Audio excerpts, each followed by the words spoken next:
GD Sasquatch presents Unheard History. Hey, what's going on, everybody? Sasquatch here, and welcome to the Unheard History Christmas Special. That's right, today we're going to talk about one of my favorite Christmas songs of all time and the very interesting history behind it. So here we go.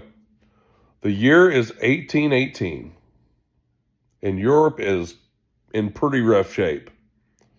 The Napoleonic Wars had just ended. Lots of people are dead. There's a lot of suffering. There's a lot of political turmoil. To add to that, a volcano in Indonesia erupts.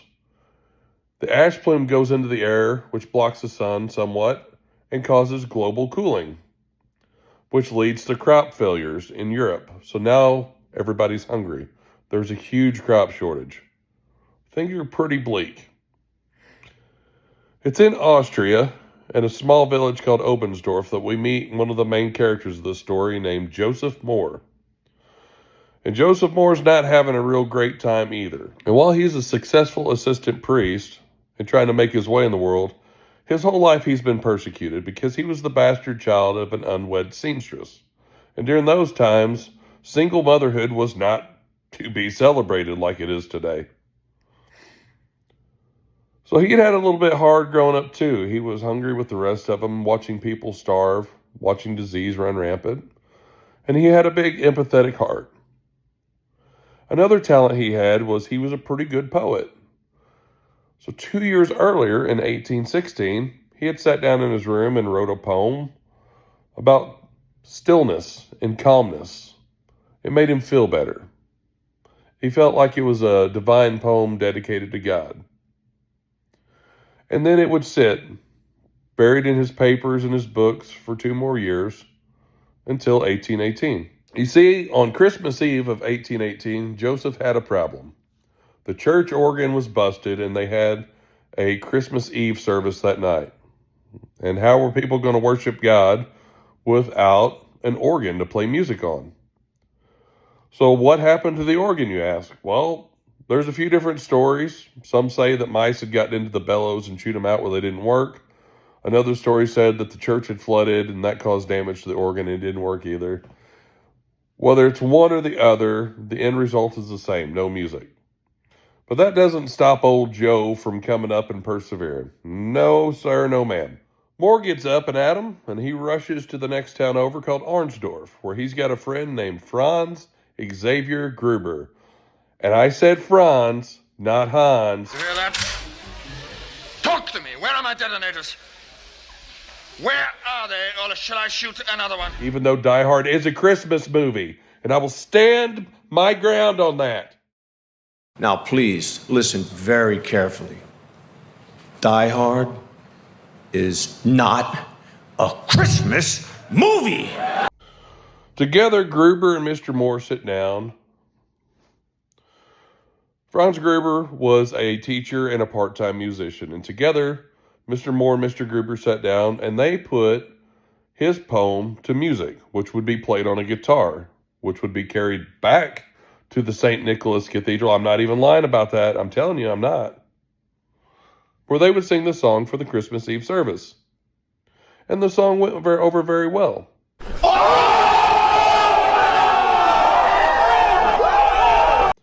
And that was kind of it for a little bit.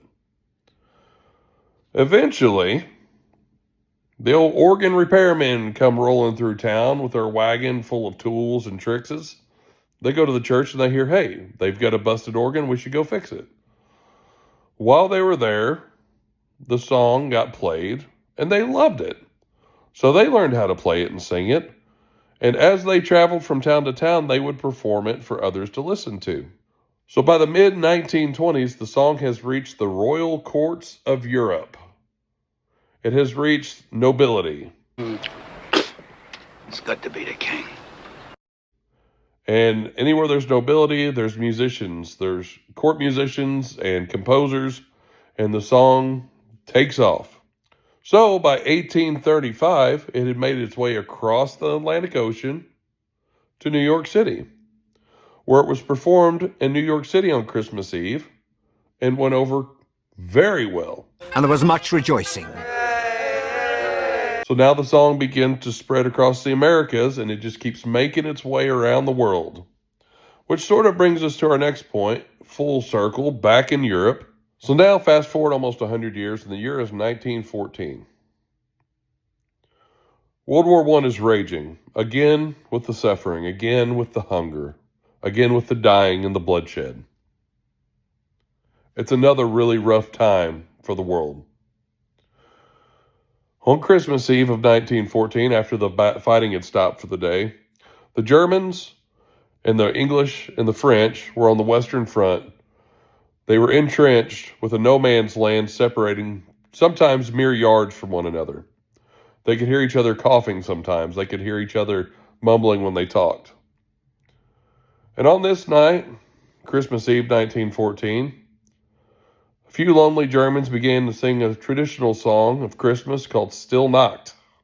As their words began louder and as more Germans began to sing and the volume swelled, it made its way across the dying bodies and the desecration of no man's land, yards away to the English and the French trenches, where they recognized the melody of the song and took it up in their own languages.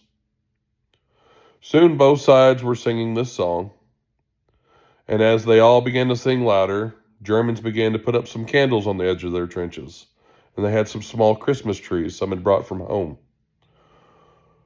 The British came out, and a few curious people poked their head up, risking getting shot to see what was going on. And eventually, curious soldiers from both sides merged and mingled in no man's land, where they began to shake hands. They shared cigarettes. They shared chocolate. They shared each other's water. They shared booze, wine, whiskey, whatever they had. It was Christmas. And they were men. They weren't enemies for just a few hours. This was actually captured in a 2015 film named Joy Noel. Good evening. Do you speak English? Yes, a little. Wonderful. We were talking about a ceasefire for Christmas Eve. What do you think?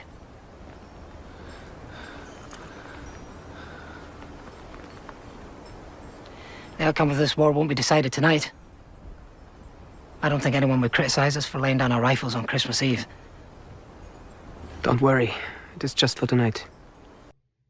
And it became known as the Christmas Eve Truce of 1914. The song that had the power to end a war for one night was Silent Night. Silent Night has since been translated into over 300 languages, and it's recognized by UNESCO as being a cultural treasure. And that, my friends, is a small history of the song Silent Night. A song about peace, a song about divine rest, a song that was meant to ease suffering and had the power to not only bring people together and travel around the world, but to make people stop and reflect and contemplate about the things that really matter in life. So, ladies and gentlemen, this Christmas, if you're feeling like there's political turmoil everywhere, if you're feeling like life's a little bit rough,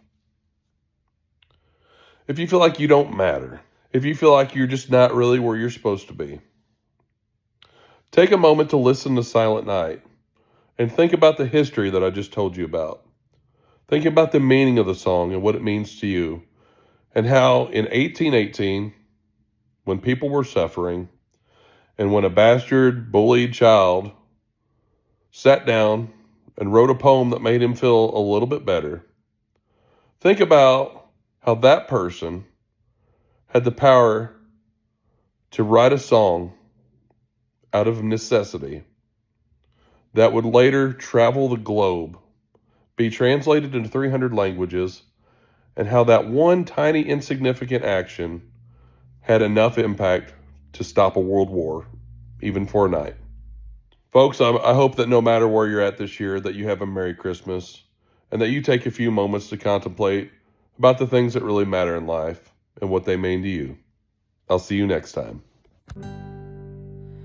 Stille Nacht, heilige Nacht, alles schläft,